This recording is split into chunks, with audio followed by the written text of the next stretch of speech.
Dear, welcome back. मैं प्रियंका चौधरी और आज के इस वीडियो मॉड्यूल में हम पढ़ने वाले हैं संस्कृत ग्रामर का टॉपिक मतुप प्रत्यय। डियर स्टूडेंट्स, इस वीडियो में हम सबसे पहले मतुप प्रत्यय के नियम जानेंगे, किसका अर्थ क्या है, किसका लोप होता है, क्या शेष बचता है, इसके रूप तीनों लिंगों में किसके समान चलते हैं आदि। और मोस्ट इम्पोर्टेंट थिंग तो ये है कि मतुप प्रत्यय में वान कहाँ होता है और मान कहाँ होता है, क्योंकि वह और मैं ही हमें सबसे ज्यादा कंफ्यूज करते हैं। तो इसलिए इस वीडियो में हम आपके सारे कॉन्सेप्ट क्लियर करेंगे और बाद में हम कुछ उदाहरण भी देखेंगे। तो देखिए, हमारा फर्स्ट पॉइंट है मतुप प्रत्यय का, वह इसका है, अथवा वाला, अथवा इसमें। इन अर्थों में तद्धित से मतुप प्रत्यय होता है। तद्धित से मतुप प्रत्यय अर्थात प्रत्यय कितने प्रकार के होते हैं? तीन। एक होता है कृत प्रत्यय, एक होता है तद्धित प्रत्यय और एक होता है स्त्री प्रत्यय। तो जो मतुप प्रत्यय है हमारा, वो मतुप प्रत्यय किसका है? वो तद्धित प्रत्यय का है। क्लियर? सेकंड है, इसके उ तथा पै का लोप हो जाता है तथा मत भाग शेष रहता है। उ तय में जो है और पै का लोप हो जाता है तो बचेगा क्या? मत भाग शेष रहता है। ए या आ स्वरांत वाले शब्द में, मतलब जो ए या आ से जिनका अंत होता है, उन शब्दों में वत तथा इनके अतिरिक्त स्वरांत वाले शब्द में मत हो जाता है।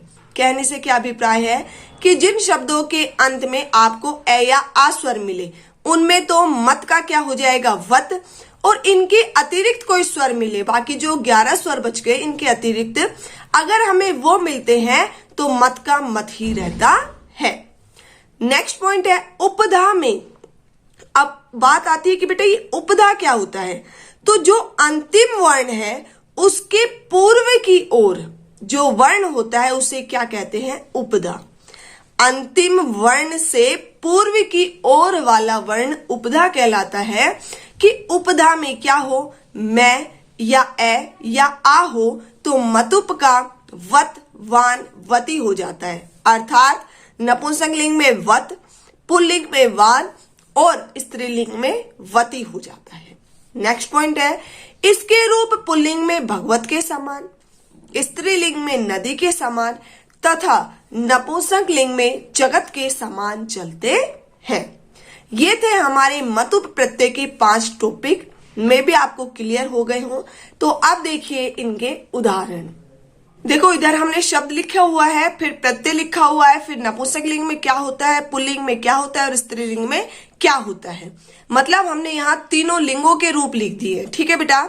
अब बात आती है कि यहाँ शब्द है। शब्द क्यों है? क्योंकि बेटा तद्धित प्रत्यय का है मतुप प्रत्यय।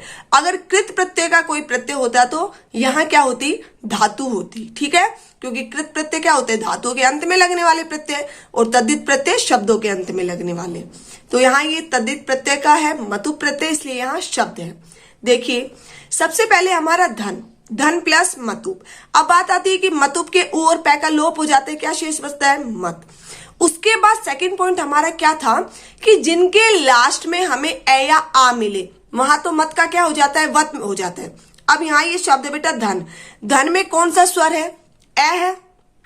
ए है, इसलिए मत का क्या हो जाएगा? वत। और नपुंसकलिंग में हमारा शब्द बनेगा धनवत, पुल्लिंग में बनेगा धनवान और स्त्रीलिंग में बनेगा धनवती।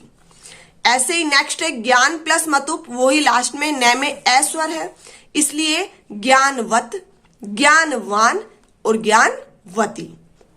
अब नेक्स्ट देखिए, यहां है मति प्लस मतुप। अब बात आती, देखो तय में कौन सा स्वर है? ना तो ए है ना आ है, क्या है? ई स्वर है। तो जब ए या आ के अतिरिक्त कोई स्वर हो तो मत का क्या रहता है? मति रहता है। तो यहां देखो, नपुंसकलिंग में हमारा शब्द बना मति मत, पुल्लिंग में बना मति मान और स्त्रीलिंग में बना मति मति। नेक्स्ट है श्री प्लस मतुप, वही बड़ी इकार है तो मत ही रहेगा, श्रीमत, श्रीमान, श्रीमती। नेक्स्ट है स्नेह प्लस मतुप, है में कौन सा स्वर है? ए है, इसलिए क्या रहेगा? वत, स्नेहवत, स्नेहवान, स्नेहवती। नेक्स्ट है हमारा लक्ष्मी प्लस मतुप, लक्ष्मी प्लस मतुप क्या है? लक्ष्मीवत, लक्ष्मीवान, लक्ष्मीवती। अब यहां आप सोच रहे होंगे बेटा कि मैं में तो ई है, ए या आ नहीं है, और जब ए या आ के अतिरिक्त कोई स्वर हो तो मत का क्या रहता है? मत ही रहता है। लेकिन इसमें मैम ने वत क्यों किया है? वतवान, वती। तो डियर स्टूडेंट्स, मैं आपको बता दूं कि यहां देखो ई तो है, लेकिन ई से पहले कौन सा स्वर है? मैं। और मैंने आपको 4th पॉइंट में बताया था कि यदि उपधा में मैं, ए या आ हो तो मतुप का वतवान, वती ही होता है। उपधा मतलब लास्ट से पहला वाला वर्ण। अब यहाँ ई है बड़ी, लेकिन इससे पहला वाला वर्ण कौन सा है? मैं है। मैं मिल गया उपधा में, तो इसीलिए यहां मतुप का वत हुआ है और हमारे शब्द बने हैं लक्ष्मीवत, लक्ष्मीवान, लक्ष्मीवती। नेक्स्ट है गो प्लस मतुप। गे में कौन सा स्वर? ओ, इसलिए क्या रहेगा? मत, गोमत, गोमान, गोमती। रूप प्लस मतुप। पै में ए है, रूपवत, रूपवान, रूपवती। तो आपका बिल्कुल अच्छे से क्लियर हो गया होगा कि कहां आपको वह लगाना है, कहां आपको मैं लगाना है। ठीक है, तो डियर स्टूडेंट्स, यदि वीडियो अच्छी लगी हो तो इसे लाइक और शेयर करना ना भूलें। Thank you.